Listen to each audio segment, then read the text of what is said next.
ನಮಸ್ಕಾರ ಸ್ನೇಹಿತರೆ, ನಾನು ನಿಮ್ಮ ಗೆಳತಿ ವಿಜಯಶ್ರೀ. ಈ ದಿನ ನಾನು ನಮ್ಮ ಮನೆಯಲ್ಲಿ ಲಕ್ಷ್ಮೀ ಪೂಜೆಯನ್ನು ಹೇಗೆ ಮಾಡಿದ್ದೀವಿ ಅಂತ ತೋರಿಸ್ತಾ ಇದ್ದೀನಿ.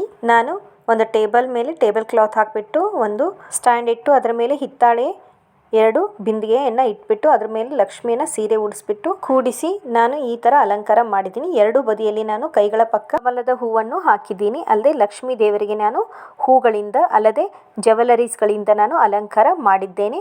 ಡೆಕೋರೇಷನ್ಗಾಗಿ ನಾನು ಆರ್ಟಿಫಿಷಿಯಲ್ ಫ್ಲವರ್ ಯೂಸ್ ಮಾಡಿದ್ದೀನಿ.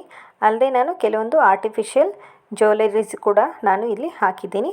ಜೊತೆಗೆ 2 ಬದಿಯಲ್ಲಿ ಹಿತ್ತಾಳೆಯ ಒಂದು ದೀಪವನ್ನು ನಾನು ಅಂಟಿಸಿದ್ದೀನಿ. ಅಲ್ಲದೆ ನಾನು ಕೆಳಗಡೆ ಕೂಡ ಒಂದು ಟೇಬಲ್ ಹಾಸಿಬಿಟ್ಟು ಆ ಟೇಬಲ್ ಮೇಲೆ ಚಿಕ್ಕ ಲಕ್ಷ್ಮೀ ಮೂರ್ತಿಯನ್ನು ಕೂಡ ಪೂಜೆ ಮಾಡಿದ್ದೀನಿ. ಆರತಿ ತಟ್ಟೆ ಇಟ್ಬಿಟ್ಟು ನಮ್ಮ ಮನೆಯಲ್ಲಿ ನಾನು ಈ ಥರ ಲಕ್ಷ್ಮೀ ದೇವಿಯ ಪೂಜೆ ಮಾಡಿದ್ದೀನಿ. ನಾನು ಮಾಡಿರುವಂತಹ ಈ ಲಕ್ಷ್ಮೀ ದೇವಿಯ ಡೆಕೋರೇಷನ್ ನಿಮಗೆ ಇಷ್ಟ ಆಗಿದ್ದರೆ ಲೈಕ್ ಮಾಡಿ, ಶೇರ್ ಮಾಡಿ, ಸಬ್ಸ್ಕ್ರೈಬ್ ಮಾಡಿ.